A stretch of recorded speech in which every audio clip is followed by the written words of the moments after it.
To continuing coverage after years of legal wrangling, the Pokemon Go murder trial started today. The security guard accused of murdering a 60-year-old man playing the game, looking to clear his name.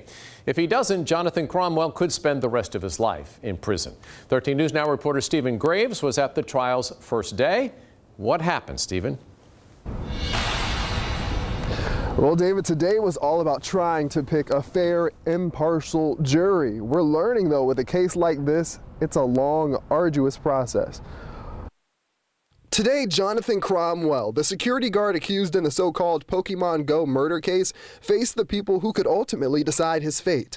More than 80 potential jurors sat in Chesapeake Court as they were pelted with questions from the judge, prosecutors, and Cromwell's defense. The goal was to narrow that pool down to 14 jurors.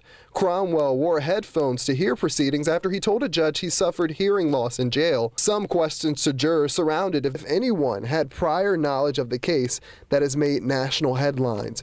Attorneys wanted to know if anyone had seen coverage in the media and formed an opinion.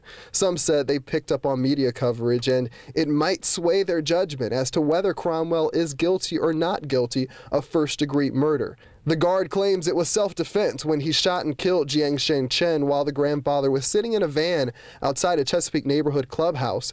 Chen's family says the 60-year-old was playing Pokemon Go at the time. Those family members and friends also packed the courtroom Tuesday, as they have since the incident 2 years ago.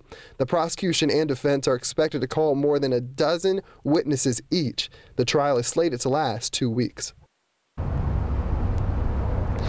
And if today is indicative of what's to come, we have a long road ahead. Currently, we're looking at tomorrow to continue looking into who will be in that jury pool. Multiple other questions will be asked. So we're looking at that starting tomorrow here at 10 in the morning. For now, live in Chesapeake, Stephen Graves, 13 News Now.